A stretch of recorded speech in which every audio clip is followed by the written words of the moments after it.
He had a .5 throwaway. There it is. Billy Kemper also out there in the lineup. And right now with Koa Smith. Just trying to find some cover and get a quick start to this semi-final heat. Well, you also got Dusty Payne, and look at, he's gone to maneuvers here. And I guess if you look at some of the strategies coming into play here is about that quick start. Sometimes you're going to sacrifice, maybe not going to be a barrel. I mean, he is a beast. Well, yeah, there's Benji in the white. What kind of finish can he put on this one? Nice little hit on the closeout. Jack Robinson.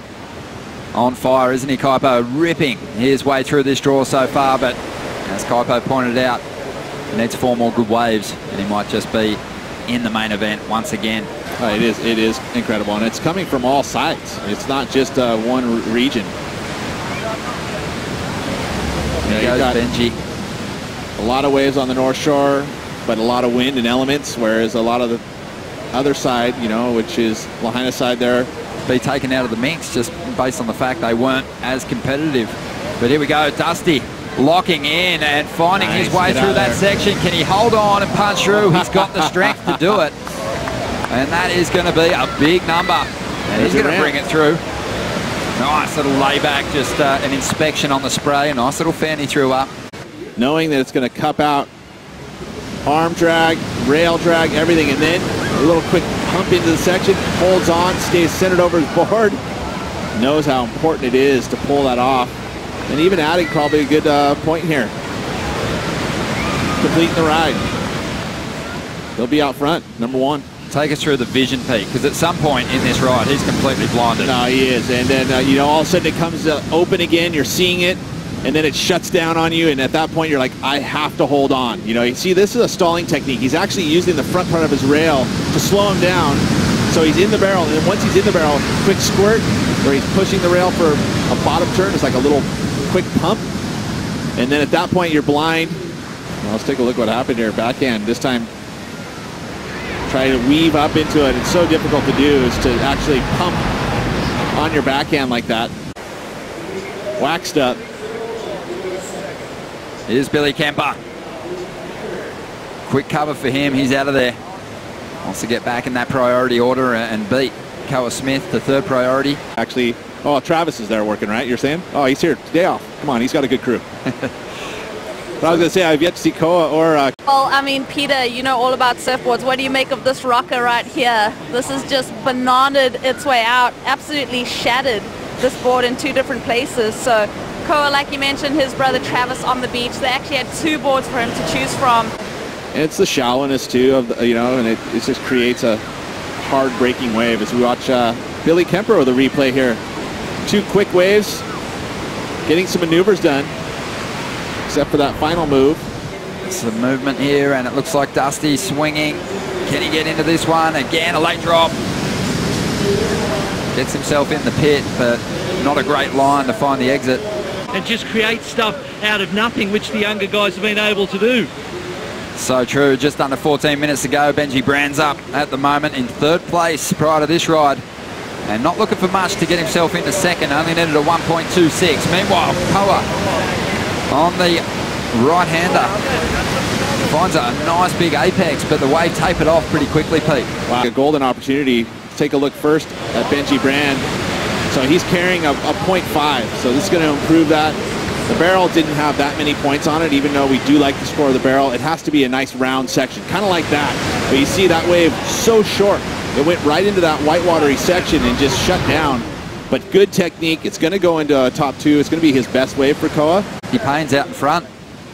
You look at this on the backhand here for Billy Kemper as he blasts 1 big move.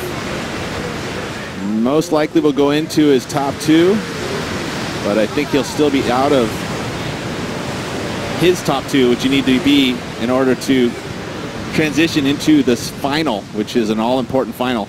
Jump up into 2nd place, and Billy Kemper, who's looking at 1 now, only needs a 2.97. He locks into the barrel, and he finds his way through. And even on one of those low-scoring rides, it's a reason to celebrate, because it might just be the number to get him up into that number 2 spot. Right. And so Billy remains back in 4th place. He's keeping busy though, Billy. Having a look at this left, just taking a chance on it. That wave just didn't eventuate into anything. So he kicks out with 9 minutes to go. But out here at the moment, we've got Dusty Payne leading. 8 minutes to go. He's just controlling the lineup at the moment very well. He's dropped some big turns to go with those tubes. He's trying to get rid of a 3.5 there. Take a look, great technique. Once again, you see, just plants himself. You get the backside against the wave, your hand on the rail, and you can control speed so easily from that point. You can lift it from if you're from a place that you don't necessarily want to leave. Benji Brand making a move here. He's trying to get rid of a 1.93, hangs on. We've seen some very, very committed efforts to bust out of some tricky situations in this heat already. He's got a good read. I mean, that wave didn't look like it had a ton of scoring potential, but he is able to get the over the crease, and then the wave actually... Well, here we go. Koa Smith up once again. We've seen him on the backhand, looking sharp on the forehand as well. And right behind him, Billy Kemper, deep in the barrel. Can he punch through this one? It won't be easy. He's going to go down. Take a look at this one, though. Nice big open tube. Not as technical as what you would see from Benji Brand, but a much more beautiful and open and bigger barrel. The Worm app from earlier on, and you've been talking about this technique, Pete, and thanks to Worm, we're able to really have a close look at it. Well, look at it. I mean, he released off the bottom turn to get the pump, to actually lift his hips and lift his weight to get the extra speed, and then goes back to the rail to grab it, to stabilize. And at that point, he was able to ride down as it closes out, escaping before the wave shuts down on him. And such great technique, got himself an 8.33 for that wave. That one courtesy of Worm, as we see Benji Brand locking in. He does well. Again. Wow. I shouldn't be surprised. Throwing out a word at the start of some of these rides where the surfer stuffs themselves into the barrel. He actually just completely wants to bog down on his body and that board in the opening stages here. Again, look at the technique. Leading with the head, down, everything's down.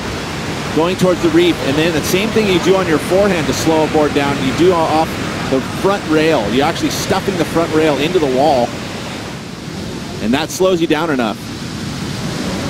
Dusty Payne up to maximize that tube time, and that's really what it comes down to. Dusty's trying to better a 5, might not do it with that wave, but expecting a decent number for Benji Brand.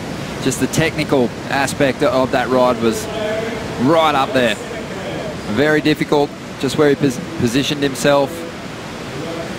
Managed to click that rail back into the face of the wave and actually get a pretty good line out of that pit.